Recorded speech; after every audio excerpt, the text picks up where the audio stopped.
We the people have rightly experienced deep frustration and even fury at the apparent inaction by the White Hats over the past 4 years. Who can relate to that?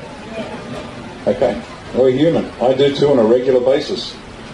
I have a spit in the corner and then I dust myself up and get back to work. We helplessly watched our businesses and livelihoods being dismantled and our homes and possessions being stolen by unlawful government fiat, our freedoms being trampled under the tyrannical boots of the Black Hats and their truly treasonous political, judicial, military, constabulary and media minions, and our health and even our lives and the lives of our loved ones being decimated by psychopathic and mercenary medical profession. I have plenty of good reasons to be furious.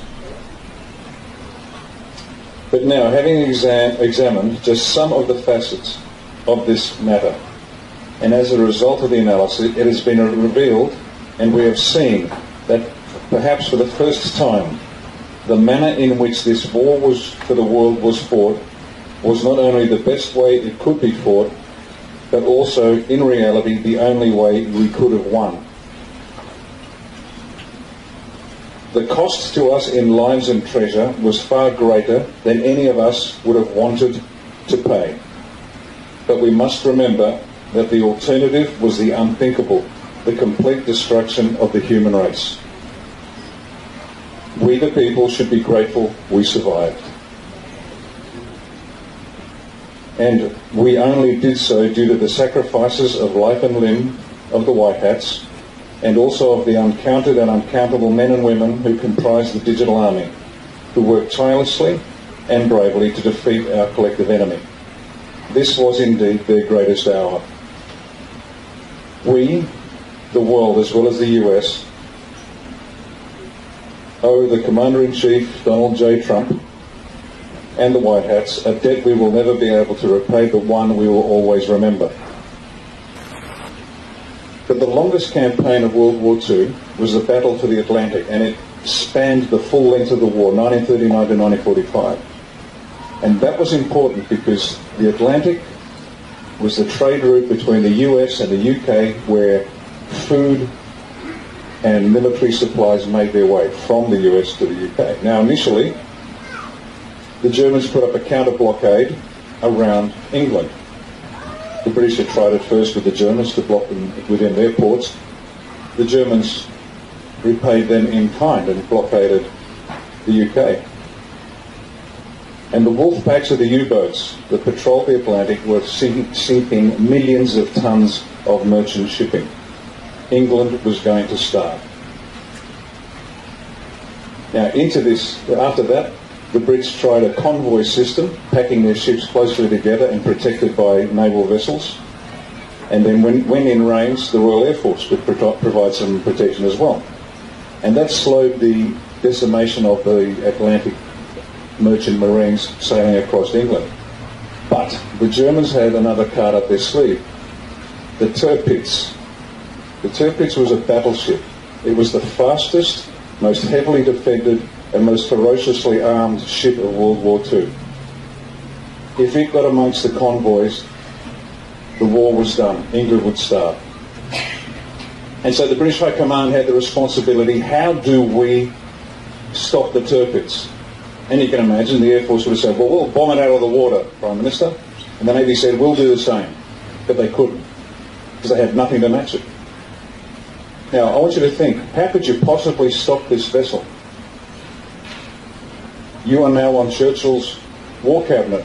What ideas would you be putting up to the Prime Minister? How do we stop the fastest, most heavily defended, 1-inch armour plate? This is what the White Hats were facing. What is going to win this war? In our parlance, in military planning, it's called the centre of gravity. And you've got to understand this, the centre of gravity. What's the one thing that if we neutralise or destroy will remove the problem of the Tirpitz? And they wondered and they looked and they wondered and they looked. Now, the Tirpitz, somebody clever came up with the idea. The Tirpitz had one strategic disadvantage. It was such a big ship, there were few dry docks that could accommodate it for repairs if it was damaged in the Atlantic. Now, the German dry docks were out of contention because if the Tirpitz was damaged, it would have to traverse the English Channel, where without a doubt the Royal Air Force and the Royal Navy would have destroyed it. So it needed a dry dock on the Atlantic coast of France, and there was only one that could accommodate it. That was the Normandy dry dock at Saint-Nazaire. They decided that that dock, if they could destroy that dock, then the Tirpitz would not be able to sail into the Atlantic because it could never get repaired. So what happened? A joint operation by the Royal Navy and the commandos attacked the dry dock. Now think about that. To stop this magnificent vessel, the most powerful vessel of World War II, they were going to destroy a dry dock. Can you see how the answer isn't always obvious? You've got to think hard to get the right answer. So what was the result? Mission accomplished. The Navy and the commandos destroyed the gate at the Normandy dry dock at Saint-Nazaire, and it didn't open again until 1948. But what that did was, it compelled the pride of the Kriegsmarine under Admiral Canaris to stay put. It never entered the Atlantic. Now I tell you that story to understand what is the centre of gravity. It's 1960. The president's just been shot, and you are starting to put together a plan to understand how to take back the world. Something we're going to have to understand as a people moving forward. An explanation from a military perspective why the White Hats fought the war the way they did. How do they get away with it and how do they do it? The planning process we go through when we are solving large complex problems. It's not fun. But at the end of that process, what falls out the bottom is a rational, workable plan. Now this plan was so complex and difficult that they thought they were going to reach it with Ronald Reagan. You remember Reagan? The hope that we all had, then all of a sudden, what? Nothing. And people put it down to the injuries he suffered after the assassination attempt, that maybe he wasn't quite with it anymore. Well, that was part of it. But the short version was this. They said to him, I'm sorry, Mr. President, we thought we were ready. The problem was larger than we thought. You're going to have to go back to being a shill for the deep state. How tough would that be? So add a few years, add a few decades, and they're finally ready. That's how big the problem was. Now, what do you think the centre of gravity for defeating the White Hats is? Anyone know how the mafia works? The five families of New York, they all do business with each other. And they don't like wars between each other. Why? It's bad for business. So they have rules. Criminals have rules. Criminals adhere to the rules more than good people do. We bend them all the time. But if one family stitches up another family, somebody gets whacked. This whole planet is run by rules. And what's the top of that pecking order in terms of the rules?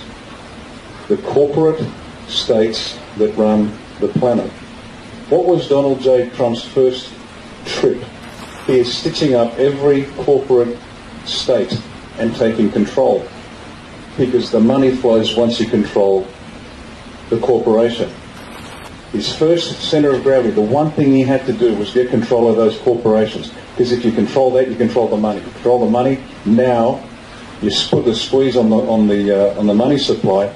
The black hats do not work for nothing. They have to get paid. So that's how high it goes. Control the corporations, control the money supply, and then it starts to flow down. But the centre of gravity will change as the operation advances. Once that's done, you've got a new centre of gravity and a new centre of gravity. Now, this is going to be hurtful for some.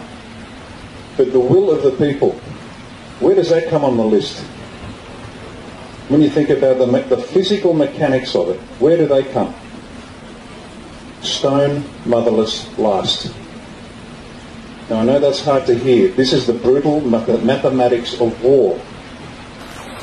The centre of gravity for them, or the bad guys, was the control of the corporations. What's the centre of gravity for the White Hats? What's the one thing that if the Black Hats got a hold of, the White Hats had no chance? It sounds very dry and clinical, and it's not an exciting phrase, but this is the one thing the White Hats had to protect at all costs, even at the cost of people dying.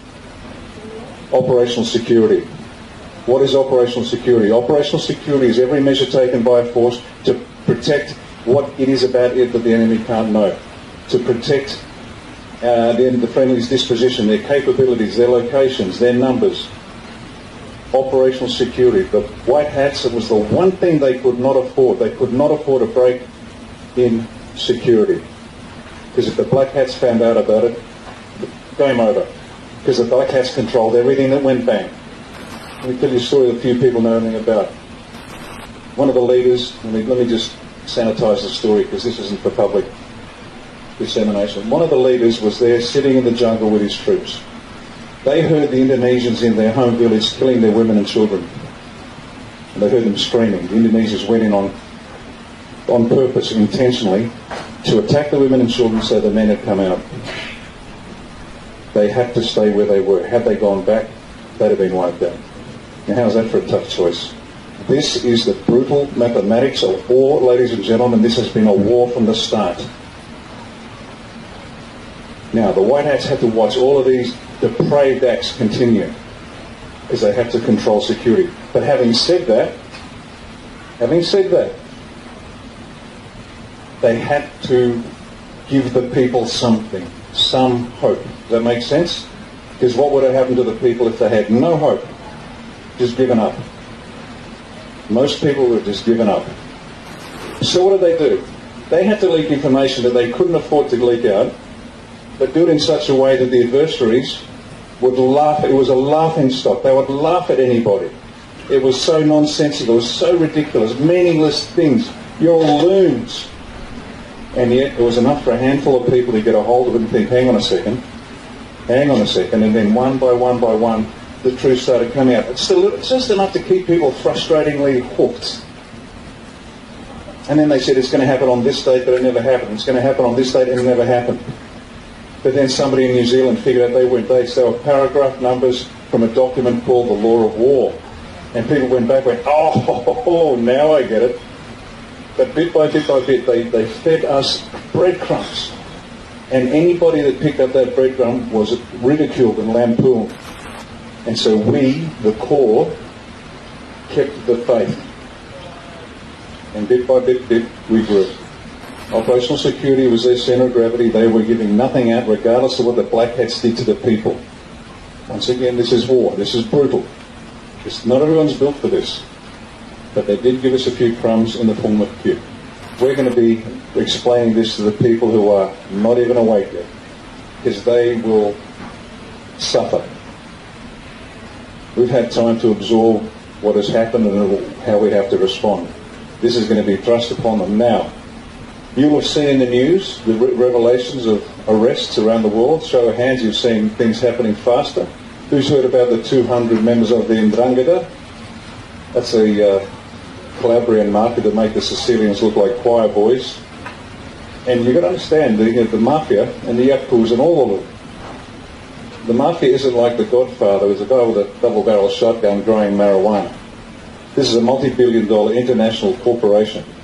200 were recently arrested in Italy. And they collectively earned 2,200 years in prison. Just the fact that that's occurred, if you can't see that as a huge flag saying we are winning, in fact we have won, they now have the capacity to do that, you're not paying attention. This is very important. We must see those tectonic shifts in what's going on so we can understand we're in good shape. We're in better shape than you can imagine. Now, just place yourself in the position of the White Hats 4, 5, 6, 7, 8, 10, 15, 20, 60 years ago when JFK travelled to Dallas. The Black Hats controlled every aspect of life on Earth, everything. The White Hats had nothing. They controlled the polity, the judiciary, the bureaucracy, the constabulary, the military, big business, big unions, academia, media. There wasn't a stone on this planet that wasn't under their control. So how do you win against that when the adversary has everything and all you have is the will to survive, to fight? That's all you've got. So you start. you start. So we're in great shape. But you're going to have to understand it so you can explain to others the sheer complexity of what has gone on, the culmination of 60 years' work. You heard about that species of bamboo that grows underground, laterally putting out roots for 60 years, and then overnight a wall appears above ground. Well, that's what the whole Q movement was all about. The great news now is, as we said, 200 members of the Ndrangheta. Oh, that's huge. Because the Ndrangheta own everybody. The politicians, the lawyers, the judges, the police. And they've gone down. FBI recently announced Pizzagate's real. Who remembers being made fun of when you mentioned Pizzagate? FBI have come out and said it's real. In fact, last year, the CDC and the NIH, if you went to their websites, it said everything we said about COVID, it's nonsense, the masks don't help, the vaccines don't help, it's a poison. It's actually on their website, has been for a year and a bit. That's how close we are now to the end. Now, having said that, it's not party time. We're about to enter a period of national mourning. The good truth is coming out, but that means the bad's coming with it. And you, my good friends, it's on your shoulders and mine. You're going to do it whether you're ready or not, it's on you. And that's okay, you'll do it. The fact that you've survived this long, 4 years of the most intense psychological warfare against you, and yet you are still here. Yet you keep turning up. Yet you keep putting everything into it. You're tougher than you know. I'm not blowing smoke up your skirt, but you are the greatest generation. You are remarkable, incredible, tough people. And we're going to move through this next phase, which is going to be difficult. Please, you must understand, and you will, in time. The war was fought the best way it could, and the only way we could have won. And if people get angry and they challenge you and say, but these people died, you say, don't blame the white hats. Why are you blaming the white hats? Who did the killing? The black hats. When someone challenges you and said, why didn't the white hats save my daughter? Be patient, be kind, and help them understand it was the black hats that killed them, not the white. And we allowed it to happen. Thankfully, we have woken up, we've turned it around. If you start getting hammered by criticism and threats and things like that, you'll notice that they're ramping up at the moment. That's because they're desperate. They know they're losing. And even a cornered dog with no way out will snap. So just be mindful, be careful. And they are terrified because they have lost, they know it.